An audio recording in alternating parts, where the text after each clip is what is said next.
నమస్తే, welcome to ANN. Lakshminarayana Narahar headlines చూద్దాం. యాదగిరిగుట్టలో CM Revanth పర్యటన, పలు అభివృద్ధి పనులకు శంకుస్థాపన.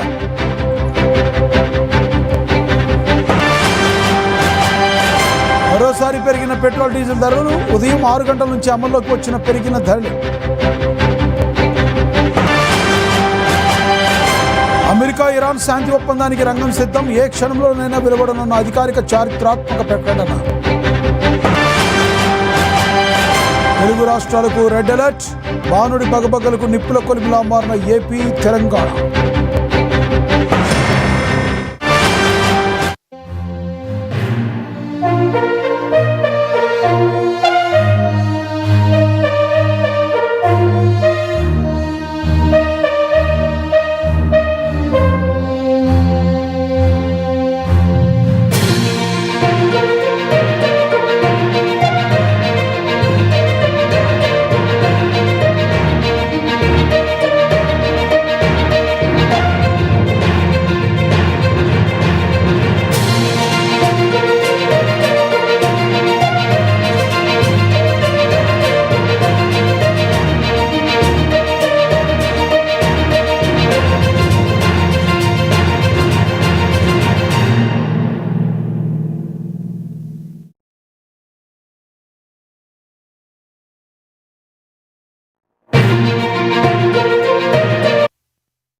బ్రేకింగ్ న్యూస్ చూస్తున్నాం. అంతర్జాతీయ రాజకీయాల్లో ఒక పెను సంచలనం నమోదు కాబోతుంది. ప్రపంచాన్ని వణికించిన అమెరికా ఇరాన్ ఉద్రిక్తతలను త్వరలోనే తెరపడనుంది.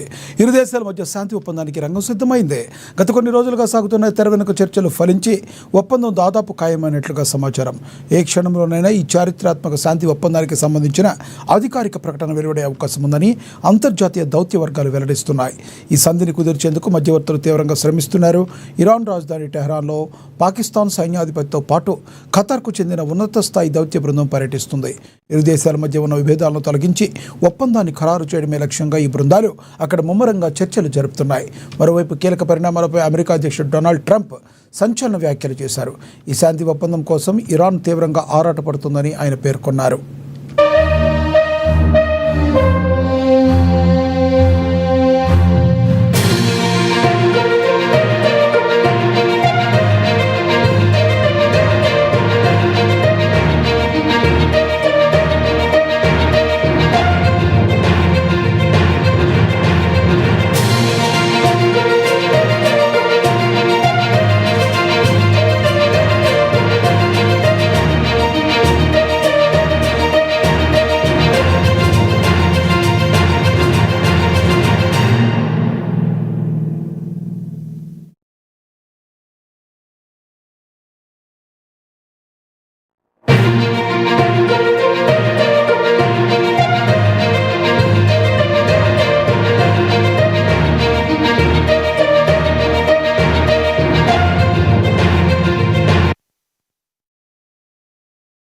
అంతర్జాతీయ రాజకీయాల్లో ఒక పెను సంచలనం నమోదు కాబోతుంది. ప్రపంచాన్ని వణికించిన అమెరికా ఇరాన్ ఉద్రిక్తతలకు త్వరలోనే తెరపడనుంది. ఇరు దేశాల మధ్య శాంతి ఒప్పందానికి రంగం సిద్ధమైంది. గత కొన్ని రోజులుగా సాగుతున్న తెర వెనుక చర్చలు ఫలించి ఒప్పందం దాదాపు ఖాయమైనట్లుగా సమాచారం. ఏ క్షణంలోనైనా ఈ చారిత్రాత్మక శాంతి ఒప్పందానికి సంబంధించిన అధికారిక ప్రకటన వెలువడే అవకాశం ఉందని అంతర్జాతీయ దౌత్య వర్గాలు తెలుపుతున్నాయి. ఈ సంధిని కుదిర్చేందుకు మధ్యవర్తులు తీవ్రంగా శ్రమిస్తున్నారట. ఇరాన్ రాజధాని టెహ్రాన్లో పాకిస్తాన్ సైన్యాధిపతితో పాటు ఖతార్కు చెందిన ఉన్నత స్థాయి దౌత్య బృందం పర్యటిస్తుంది. ఇరు దేశాల మధ్య ఉన్న విభేదాలను తొలగించి ఒప్పందాన్ని ఖరారు చేయడమే లక్ష్యంగా ఈ బృందాలు అక్కడ ముమ్మరంగా చర్చలు జరుపుతున్నాయి. మరోవైపు ఈ కీలక పరిణామాలపై అమెరికా అధ్యక్షుడు డొనాల్డ్ ట్రంప్ సంచలన వ్యాఖ్యలు చేశారు. ఈ శాంతి ఒప్పందం కోసం ఇరాన్ తహతహలాడుతుందని, ఆరాటపడుతుందని ఆయన పేర్కొన్నారు.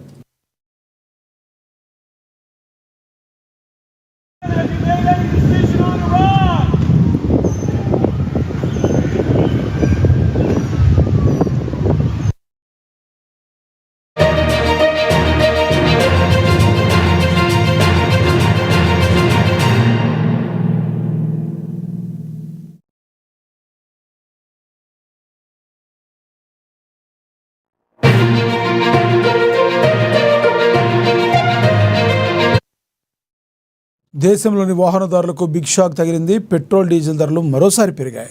లీటర్ పెట్రోల్పై 87 పైసలు, లీటర్ డీజిల్పై 91 పైసలు పెంచుతూ ప్రభుత్వ రంగ చమురు సంస్థలు నిర్ణయం తీసుకున్నాయి. పెంచిన ధరలు నేటి నుంచి అమల్లోకి వచ్చాయి. అయితే గత 8 రోజులుగా పెట్రోల్ డీజిల్ ధరలు పెరగడం ఇది మూడోసారి. తొలుత ఈ నెల 15న పెట్రోల్ డీజిల్ ధరలు పెరిగింది. లీటర్ పెట్రోల్పై ₹3, లీటర్ డీజిల్పై 3 చొప్పున పెంచుతూ ప్రభుత్వ చమురు సంస్థలు నిర్ణయం తీసుకున్నాయి. అయితే 4వ రోజు విరామం తర్వాత ఈ నెల 19న పెట్రోల్ డీజిల్ ధరలు మరోసారి పెరిగాయి. పెట్రోల్ డీజిల్ ధరను లీటర్కు దాదాపుగా 90 పైసల మేర పెంచుతూ ప్రభుత్వం చమురు సంస్థలు నిర్ణయం తీసుకున్నారు. అయితే తాజాగా మరో 4 రోజుల విరామంతో పెట్రోల్ డీజిల్ ధరలు మరొకసారి పెరిగాయి. తాజా పెంపు తర్వాత ఈరోజు లీటర్ పెట్రోల్ ధర ₹112.81 ఉంది. లీటర్ డీజిల్ ధర ₹100.94 ఉంది.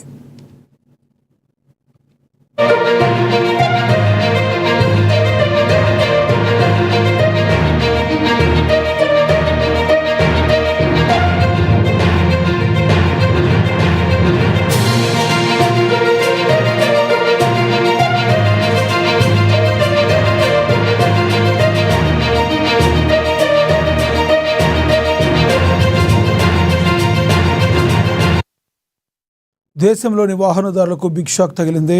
పెట్రోల్ డీజిల్ ధరలు మరొకసారి పెరిగాయి. లీటర్ పెట్రోల్పై 87 పైసలు, లీటర్ డీజిల్పై 91 పైసలు పెంచుతూ ప్రభుత్వ రంగ చమురు సంస్థలు నిర్ణయం తీసుకున్నారు. పెంచిన ధరలు నేటి నుంచి అమల్లోకి వచ్చాయి. అయితే గత 8 రోజులుగా పెట్రోల్ డీజిల్ ధరలు పెరగడం ఇది మూడోసారి. తొలుత ఈ నెల 15న పెట్రోల్ డీజిల్ ధరలు పెరిగాయి. లీటర్ పెట్రోల్పై ₹3, లీటర్ డీజిల్పై ₹3 చొప్పున పెంచుతూ ప్రభుత్వ చమురు సంస్థలు నిర్ణయం తీసుకున్నాయి. అయితే 4 రోజుల విరామం తర్వాత ఈ నెల 19న పెట్రోల్ డీజిల్ ధరలు మరొకసారి పెరిగాయి. పెట్రోల్ డీజిల్ ధరలను లీటర్కు దాదాపుగా 90 పైసల మేర పెంచుతూ ప్రభుత్వ చమురు సంస్థలు నిర్ణయం తీసుకున్నాయి. అయితే తాజాగా మరో 4 రోజుల విరామంతో పెట్రోల్ డీజిల్ ధరలు మరొక్కసారి పెరిగాయి. తాజా పెంపు తర్వాత ఈరోజు లీటర్ పెట్రోల్ ధర ₹112.81 ఉండగా లీటర్ డీజిల్ ధర ₹100.94 ఉంది.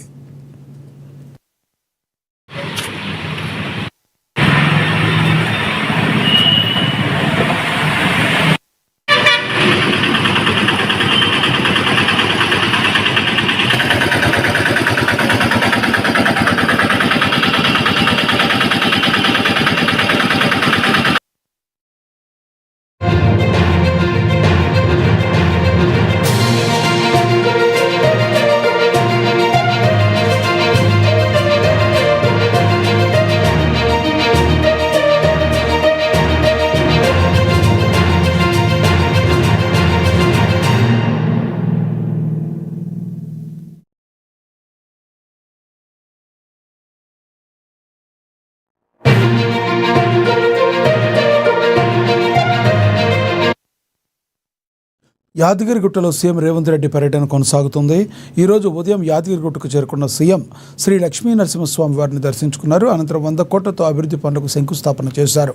43.80 కోట్లతో 80 కోట్లతో నిర్మించనున్న వేద పాఠశాలకు రేవంత్ శంకుస్థాపన చేశారు. కంచి కామకోటి పీఠాధిపతి విజయేంద్ర సరస్వతితో కలిసి వేద పాఠశాలకు భూమి పూజ చేశారు. అనంతరం 9.87 కోట్లతో కొండపై స్వామివారికి నిత్య కళ్యాణ మండపం నిర్మాణానికి 1.41 కోట్లతో వైకుంఠ ద్వారం నుంచి కొండపైకి వెళ్లే మెట్ల మార్గం పైకప్పు నిర్మాణానికి 1.35 కోట్లతో నిర్మించనున్న రథశాల వైపు మాడ వీధులకు మెట్ల నిర్మాణానికి శంకుస్థాపన చేశారు.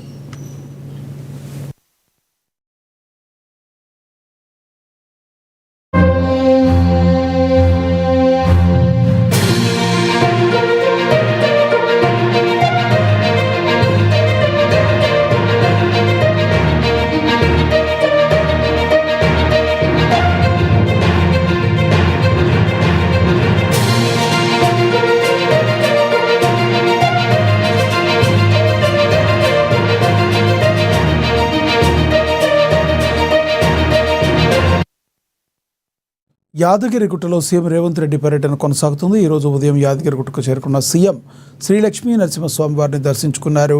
అనంతరం 100 కోట్లతో అభివృద్ధి పనులకు శంకుస్థాపన చేశారు. 43.80 కోట్లతో నిర్మించనున్న వేద పాఠశాలకు రేవంత్ శంకుస్థాపన చేశారు. కంచి కామకోటి పీఠాధిపతి విజయేంద్ర సరస్వతితో కలిసి వేద పాఠశాలకు భూమి పూజ చేశారు.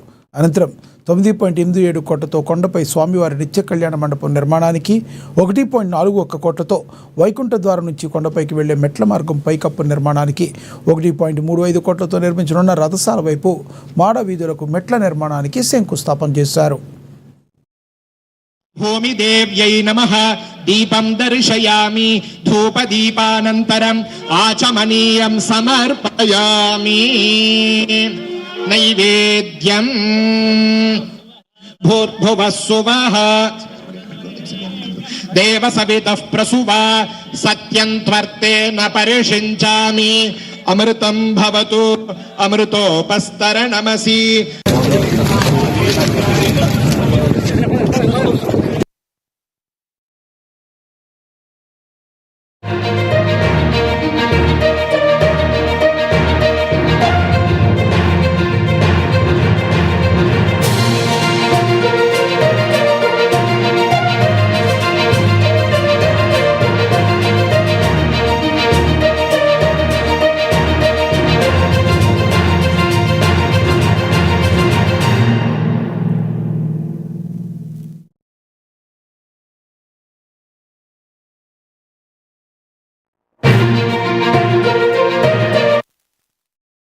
నేడు తెలంగాణ మంత్రిమండలి అత్యంత ప్రాధాన్యత కలిగిన సమావేశం కానుంది. ముఖ్యమంత్రి అధ్యక్షతన జరగనున్న ఈ కేబినెట్ భేటీలో రాష్ట్రానికి సంబంధించిన పలు కీలక అంశాలు, సంక్షేమ పథకాలపై చర్చించనున్నారు. ప్రభుత్వం ప్రతిష్టాత్మకంగా భావిస్తున్న ఇందిరమ్మ కుటుంబం జీవిత బీమా పథకం విధి విధానాలను ఈరోజు కేబినెట్ ఖరారు చేయనుంది. లబ్ధిదారుల అర్హతలు, బీమా ప్రీమియం వర్తింపజేసే నిబంధనలపై సుదీర్ఘంగా చర్చించి ఈ పథకానికి మంత్రిమండలి ఆమోదముద్ర వేసే అవకాశం ఉంది. దీంతో పాటు రాష్ట్రంలో ఇళ్లు లేని పేదల కోసం చేపట్టబోయే 2వ విడత ఇందిరమ్మ ఇళ్ల నిర్మాణంపై కూడా ఈ భేటీలో కీలక నిర్ణయం తీసుకోబోతున్నారు. లబ్ధిదారుల ఎంపిక, నిధుల కేటాయింపులపై ప్రభుత్వం ఒక స్పష్టమైన కార్యాచరణను రూపొందించనుంది. మరోవైపు త్వరలోనే జరగనున్న తెలంగాణ రాష్ట్ర ఆవిర్భావ వేడుకలను రాష్ట్ర వ్యాప్తంగా ఘనంగా నిర్వహించేందుకు ప్రభుత్వం సిద్ధమవుతుంది. ఈ వేడుకల నిర్వహణ, అధికారిక కార్యక్రమాల రూపకల్పనపై కేబినెట్ సుదీర్ఘంగా చర్చించనుంది. ఈ సమావేశం ముగిసిన అనంతరం కేబినెట్ నిర్ణయాలను మంత్రులు వెల్లడించనున్నారు. ఇదే విషయానికి సంబంధించి మరింత సమాచారాన్ని మా ప్రతినిధి హరీష్ అందిస్తారు ఫోన్ ద్వారా. హరీష్, చెప్పండి, కేబినెట్లో ఎటువంటి నిర్ణయాలు తీసుకోబోతున్నారు? మీ దగ్గర ఉన్న తాజా సమాచారం ఏంటి?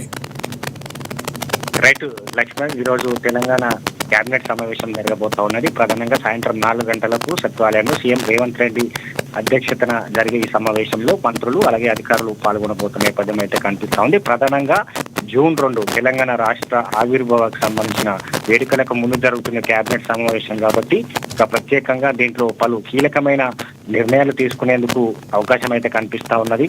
ఎందుకంటే ఇప్పటికీ రాష్ట్ర ప్రభుత్వానికి సంబంధించి కూడా పలు సంక్షేమ పథకాలు అమలు చేస్తూ వస్తున్నది. ఇక దాంతో భాగంగా కొత్త పథకాలకి సంబంధించి కావచ్చు, ఇప్పుడు కొనసాగుతున్న పథకాలకు సంబంధించిన అప్గ్రేడ్ చేసేందుకు సిద్ధంగా ఉన్న నేపథ్యం అయితే కనిపిస్తా ఉన్నది. కాబట్టి దాంతో పాటుగా ముఖ్యంగా ఈ సమావేశంలో విద్యుత్ రంగ సంస్కరణలు కావచ్చు, ఫీజు రియంబర్స్మెంట్ కి సంబంధించి కూడా పెండింగ్ స్కాలర్షిప్లను విడుదల చేసేందుకు సిద్ధంగా ఉన్నదని చెప్పొచ్చు. దాంతో పాటుగా ప్రైవేట్ అలాగే కార్పొరేట్ విద్యా సంస్థలో ఫీజుల నియంత్రణ కోసం ఏదైతే కొత్త ఒక ప్రతిపాదన తీసుకోబోతుంది, ఆ ప్రత్యేక కమిషన్ కి సంబంధించి కూడా ఏర్పాటు చేయబోతుంది. కాబట్టి ఆ బిల్లు పైన కూడా కేబినెట్ లో స్పష్టమైన నిర్ణయానికి వచ్చే అవకాశం అయితే కనిపిస్తా ఉంది. ఇక ఇప్పటికే దేశవ్యాప్తంగా ప్రధాని నరేంద్ర మోడీ పిలుపునిచ్చారు. ఆర్థిక క్రమశిక్షణ విధానాలకు సంబంధించి కూడా అనుగుణంగా ప్రభుత్వ శాఖలో ఇంధనం కావచ్చు, విద్యుత్ కి సంబంధించి కావచ్చు, మరి విదేశీ పర్యటనకు సంబంధించి కూడా పొదుపు చేయాలన్నది కూడా ఆయన ఏదైతే దేశానికి ఒక మార్గనిర్దేశాన్ని ఇచ్చిన నేపథ్యం అయితే కనిపిస్తుంది. కాబట్టి ఇక దానికి సంబంధించి ఇంధన పొదుపు అలాగే ఆర్థిక క్రమశిక్షణకు సంబంధించి కూడా ఈ సమావేశంలో చర్చించేందుకు సిద్ధంగా ఉన్న నేపథ్యం అయితే కనిపిస్తా ఉన్నది. దాంతో పాటుగా మొత్తంగా ఇందిరమ్మ ఇళ్లకు సంబంధించి కావచ్చు, సెకండ్ ఫేజ్ ఇప్పటికీ ఇందిరమ్మ ఇళ్లకు సంబంధించి కూడా పేదలకు ఇందిరమ్మ ఇళ్ల నిర్మాణానికి సంబంధించి రాష్ట్ర ప్రభుత్వం ఆర్థిక చేతును అందిస్తా ఉన్నది. ఇక మరోవైపు 2వ ఫేజ్ కు సంబంధించి కూడా ఇందిరమ్మ ఇళ్లను ఏదైతే విడుదల చేసేందుకు సిద్ధంగా ఉన్నది. కాబట్టి దానికి సంబంధించిన అంశాలు కావచ్చు, పెన్షన్లకు సంబంధించి కావచ్చు. ఎందుకంటే కొత్త పెన్షన్లు ఇప్పటికే 2 లక్షల కొత్త పెన్షన్లకు సంబంధించి కూడా దరఖాస్తు చేస్తున్నారు. వారికి సంబంధించి కూడా చేయూత పెన్షన్లకు సంబంధించిన పంపిణీకి రాష్ట్ర ప్రభుత్వం ఆమోద ముద్ర వేయబోతున్న నేపథ్యం అయితే కనిపిస్తా ఉంది. ఇక దాంతో పాటుగా ఇక ఏదైతే ఇంకా హెచ్ఏఎం రోడ్డుకు సంబంధించి కూడా ప్రాజెక్టుల నిధుల మంజూరు కావచ్చు. ఇక ఏదైతే అమీన్పూర్ కు సంబంధించి కూడా చెరువులకు సంబంధించిన అభివృద్ధికి సంబంధించి కూడా నిధులను రాష్ట్ర ప్రభుత్వం విడుదల చేసింది. దాంతో పాటుగా పలు అంశాలపైన కూడా కీలకంగా ఈరోజు చర్చ జరగబోతున్న నేపథ్యం అయితే కనిపిస్తా ఉంది. ఇక కొత్త పథకాలకు సంబంధించి ఇందిరమ్మ ఇంటి బీమాకి సంబంధించి కూడా, ఇందిరమ్మ కుటుంబ బీమాకి సంబంధించి కూడా రాష్ట్ర ప్రభుత్వం ఈ రోజు చర్చించి కేబినెట్ ఆమోద ముద్ర వేయబోతున్న నేపథ్యం అయితే కనిపిస్తోంది. కుటుంబానికి సంబంధించి కూడా అందరికీ బీమా వర్తించే విధంగా ఒక కొత్త పథకాన్ని రాష్ట్ర ప్రభుత్వం తీసుకురాబోతుంది కాబట్టి దానికి సంబంధించి ఆమోద ముద్ర వేయబోతున్న నేపథ్యం అయితే కనిపిస్తోంది. ఇక కొత్త పింఛన్లకు సంబంధించి కూడా 2 లక్షల కొత్త పెన్షన్లను మంజూరు చేసేందుకు, పంపిణీ చేసేందుకు సిద్ధంగా ఉంది. వాటితో పాటుగా పెన్షన్లను పెంచేందుకు రాష్ట్ర ప్రభుత్వం ఒక కసరత్తు చేస్తా ఉంది. ఇప్పటికే చేయూత పెన్షన్ లేకుండా దివ్యాంగులకు 4,016 రూపాయలు ఏదైతే పెన్షన్లను అందిస్తా ఉంది దాన్ని 6,000కు పెంచాలని కూడా రాష్ట్ర ప్రభుత్వం కసరత్తు చేస్తా ఉంది. ఇక మిగతా సంబంధించి కూడా వృద్ధులు వితంతువులకు సంబంధించి కూడా ప్రస్తుతం 2,000 పెన్షన్లు అందిస్తాము, దాన్ని 4,000కు పెంచుతామని కూడా గతంలో కాంగ్రెస్ పార్టీ ఎన్నికల ముందు హామీ ఇచ్చింది. కాబట్టి ఈ అంశానికి సంబంధించి కూడా ఈ రోజు కేబినెట్ లో కీలకంగా చర్చ జరగబోతున్నది. కొత్త పెన్షన్లకు సంబంధించిన మంజూరుతో పాటుగా పెన్షన్ల పెంపు, అలాగే ఆర్థిక సంస్కరణలు, అలాగే ఇందిరమ్మ కుటుంబ బీమాకి సంబంధించి అంశం కావచ్చు. ఇక విద్యార్థులకు సంబంధించి కూడా పెండింగ్ లో ఉన్న స్కాలర్షిప్లు, అలాగే కొత్త ప్రాజెక్ట్ హెచ్ఏఎం సంబంధించిన రోడ్డు ప్రాజెక్టుకు సంబంధించి, అలాగే అమీన్పూర్ కు సంబంధించిన చెరువును అభివృద్ధి చేయడంతో పాటుగా భవిష్యత్తుకి సంబంధించి కూడా రాష్ట్ర ప్రభుత్వానికి ఏ విధంగా ఆర్థిక సంస్కరణ తీసుకురాబోతా ఉన్నది.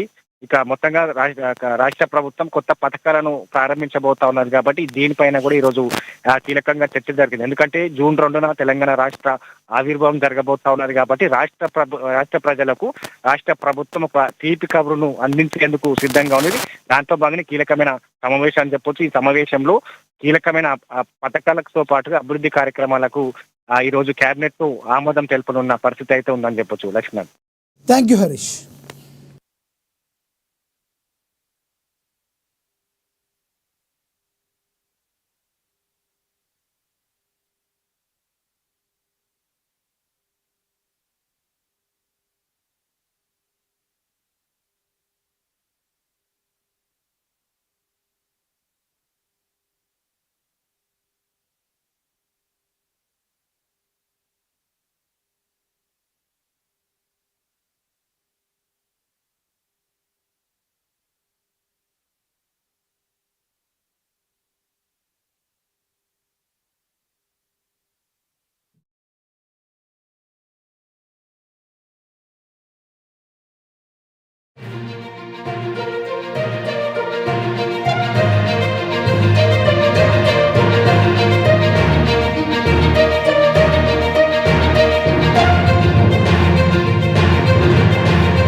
బ్రేకింగ్ న్యూస్ చూస్తున్నాం. పటాన్చెరు నియోజకవర్గంలోని అమీన్పూర్కు మహర్దశ పట్టింది. ఈ ప్రాంత రూపురేఖలు పూర్తిగా మార్చేసేలా రాష్ట్ర ప్రభుత్వం ఒక భారీ నిర్ణయం తీసుకుంది. అమీన్పూర్ పెద్ద చెరువు అభివృద్ధి కోసం ప్రభుత్వం ఏకంగా 314 కోట్ల భారీ నిధులను కేటాయించింది. ఇప్పటికే రియల్ ఎస్టేట్, ఐటీ రంగాల విస్తరణతో వేగంగా దూసుకుపోతున్న అమీన్పూర్ ఇప్పుడు ఈ వందల కోట్ల నిధులతో రానున్న రోజుల్లో గ్రేటర్ హైదరాబాద్లోనే అత్యంత కీలకమైన సుందరమైన ప్రాంతంగా మారబోతుంది.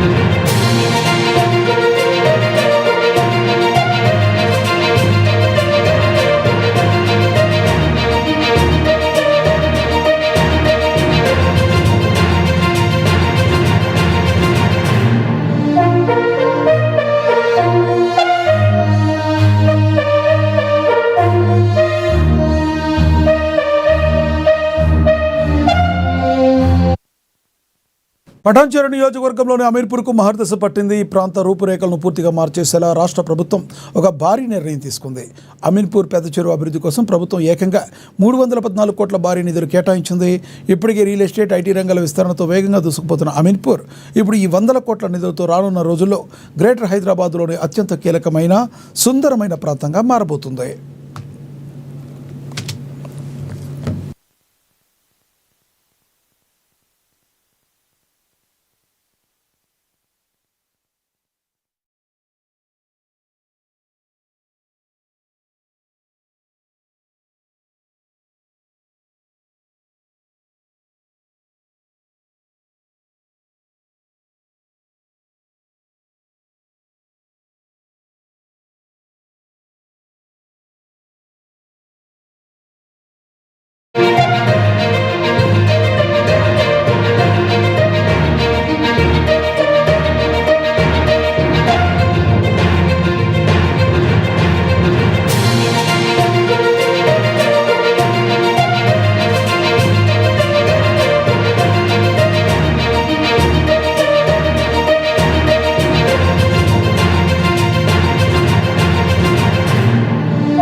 బ్రేకింగ్ న్యూస్ చూస్తున్నాం. మహబూబాబాద్ జిల్లాలో ఘోర విషాదం చోటు చేసుకుంది.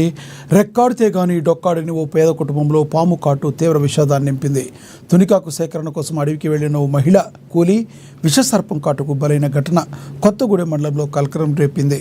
కొత్తగూడెం మండలం కర్ణగండి గ్రామానికి చెందిన మద్దెల పల్లవి అనే మహిళ తన భర్త సారయ్యతో కలిసి గురువారం నాడు సమీప అటవీ ప్రాంతానికి తునికాకు సేకరణకు వెళ్లారు.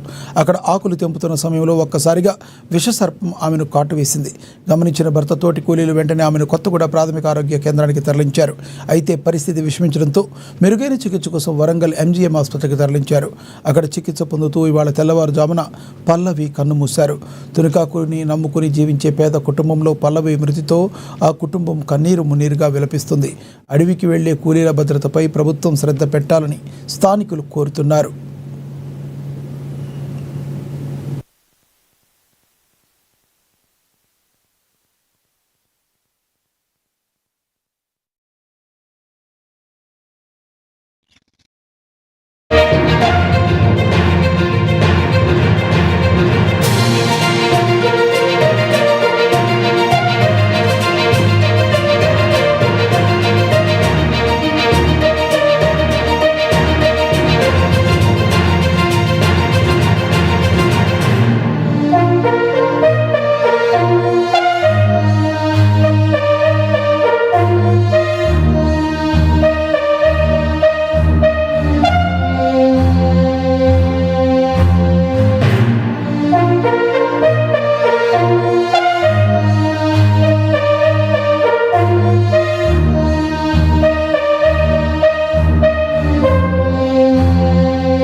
మహబూబాబాద్ జిల్లాలో ఘోర విషాదం చోటు చేసుకుంది. రెక్కాడితే కానీ డొక్కాడని ఓ పేద కుటుంబంలో పాము కాటు తీవ్ర విషాదాన్ని నింపింది.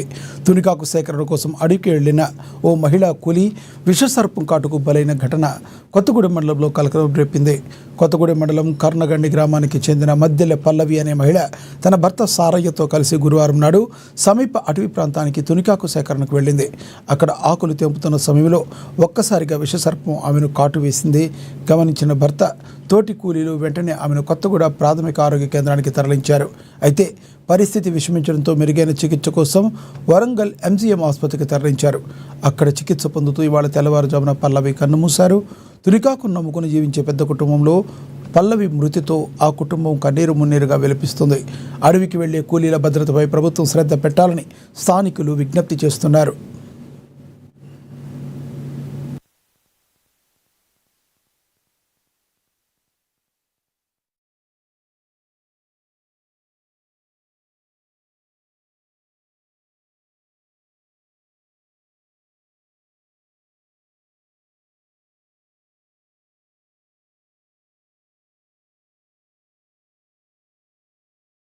We built an update. Stay tuned.